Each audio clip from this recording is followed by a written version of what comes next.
We got 8 super quick macOS tips to make you an expert in macOS. Let's get into it.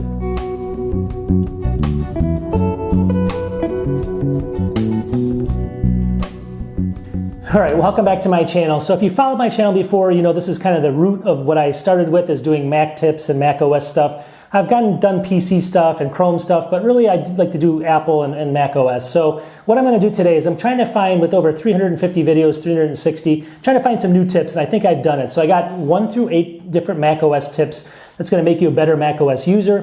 These are going to be things that can help you out with just daily tasks and just things that you probably didn't know were out there. I think I got new ones, and they're going to only be like 30 seconds to a minute to master these, so they're not extensive tips. They're going to be things you can watch 1 through 8, and you can probably remember them pretty quickly. So sit back and relax. I'm going to share my screen right over there. I have an iMac over there, and we're just going to go through the 8 of them.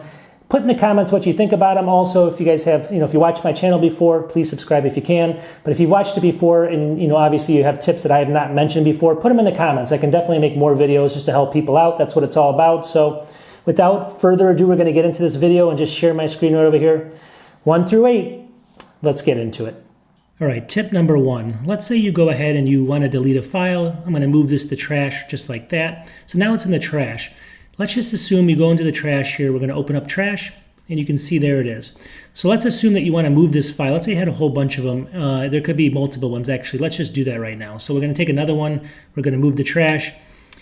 Now, you could actually select a bunch of these different ones if you wanted to. I'm going to select both of them just like that. Now, what you can do is if you want to move these right back to where you deleted them from, all you have to do here is, it's actually really easy. You just want to make sure you're in the trash, go up to File, and then you want to go down here, see Put Back. A lot of people just want to know what that's even for. So see Put Back right there. You click on that. Now watch what happens here. It just moved those from the trash over here. They're put back where they should be. So I can close this. I go back to the trash. You can see that they're not in there any longer. And so if you want to put them back, that's what that's for. Tip number 1. All right, for tip number 2, it's one of those things, if you know about it, you know about it. If you don't, you're probably like, how did I not know about that? Anyways, if you go down to your menu bar down here and you go to Launchpad, see it right there?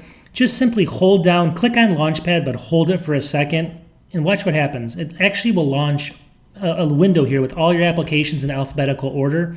So see them all, you can actually go through just like a Windows, kind of a Windows screen here. So let's click off that again. You go down, hold it, click on it, and just hold the button, then let go of the button. This will come up and you can actually launch any application this way. It's another way of doing it instead of clicking on Launchpad like this and launching them. So not that that's, again, life-changing, but it's something that's there and a lot of people don't even know it exists. All right, number 3 is going to be very similar to number 2. It's you either know about it or you don't. So if you go down here to the menu bar and you go to Finder, a lot of times if you want to get to a folder that you've recently been in, you have to launch Finder and you have to drill down to that folder.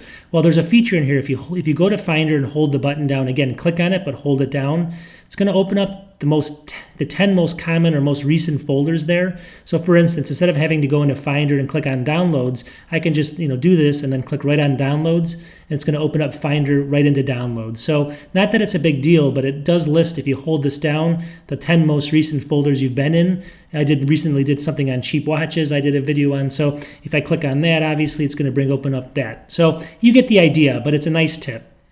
All right, tip number 4. This is more of a Safari tip. So here I am in Safari, and I'm doing a search on Google. Let's say you're getting older in your eyes. This is really small text, kind of small for people to read here. So what you can do is, we all know how to change the text, but let's say you don't want to have to keep changing it. You can go up, make sure you're, click on Safari, and make sure the Safari is in the menu bar up here. You want to go to Safari and then Preferences right there. And then I'm on a little bit older version, but you can go to, if you have a newer version, it's still the same thing. Click on Websites right there. It may look a little bit different on your version of macOS, but click on Websites. And all you have to do here is, you basically have to, you can add anything you want, but there's a page zoom feature. See it right there? And what you can do is you can click on page zoom and you can add Google in there and you can increase the font size. So I see how I have it at 115% of what would be normal. You can upgrade that.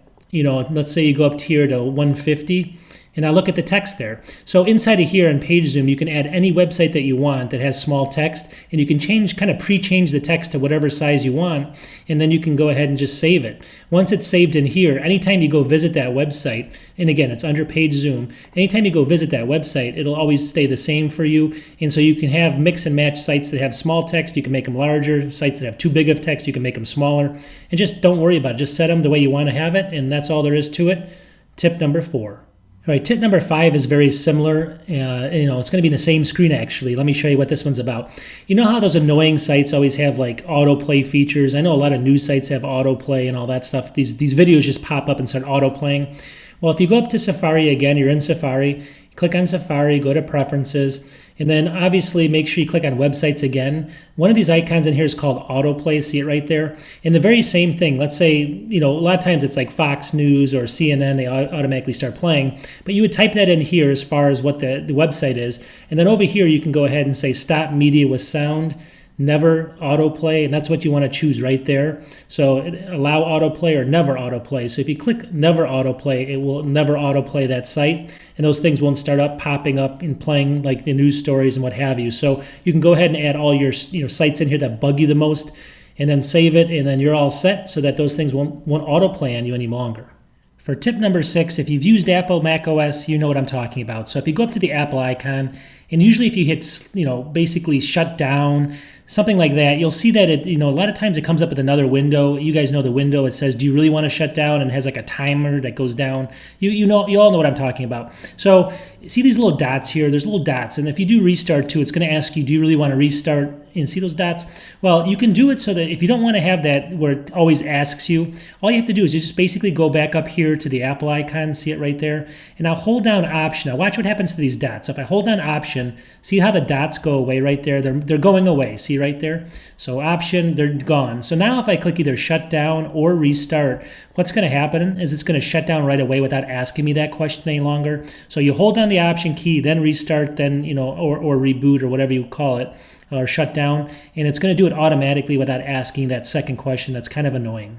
Now, tip number 7 is going to be very similar. So here we are. We're actually in the system settings. It's a screen where you can get like your power usage and all that kind of stuff.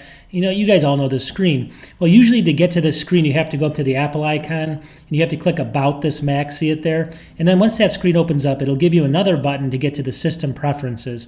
Well, if you look up here again, and I hold down the Option key, watch this, hold it down, it changes that from About This Mac right to System Information. So if you look at that, I can click then right on System Information, it's going to jump right to this screen. So not that it's a big tip, but just remember, like if you go to the Apple icon, hold down the Option key, look at it, changes it so that instead of going to About This Mac and then System Information, hold it down and you get System Information right away. Saves you one click, but it saves you something over the life of your use. All right, so when you get a new Mac, here's Finder. I open up a Finder window. I'm in my Downloads folder. You'll notice that it gives you a lot of information, but there's some information missing at the bottom down here. Sometimes you may have this turned on, maybe you don't. So if you don't see anything down here, this is what you want to follow. So click on Finder here. Once you're in Finder, you want to go up to View, see it up here, View, and then you want to go down to Show Path Bar. See that? So what that's going to do is it's going to add this for you. So it's going to add basically all the path that you're under. You're under my one hard drive, users, my name, and then downloads. And that's important to know what folder you're in so that you know where you are, right? So it's just a little bit more information you can add. And then if you want to go ahead and click on this again and go back up to View, you can do Show Status Bar as well. That's going to add another line down here that shows you how many items and how many gigabytes are available on your drive. So just more information that you can use later on, and it's going to add those 2 fields to your Finder window. A lot of people don't have that. They just don't have that in there for some reason. So I just wanted to show people how to add that if you don't. Hopefully that tip helps. All right, so what do you think? Not too bad, right? So those 8 they're not going to be tips what I call life-changing, or they're going to save you hours of time and stuff. But if you want to become a power user and just learn how to do things quicker, or instead of doing 2 or 3 clicks, you can do it in 1 click. These are things that you can learn, and hopefully you'll learn them in just a matter of minutes, and it can help you out over the long term if you use macOS for the rest of your life, right? So let me know what you think about these. Also, again, post comments and things of new ones that I can add to future videos.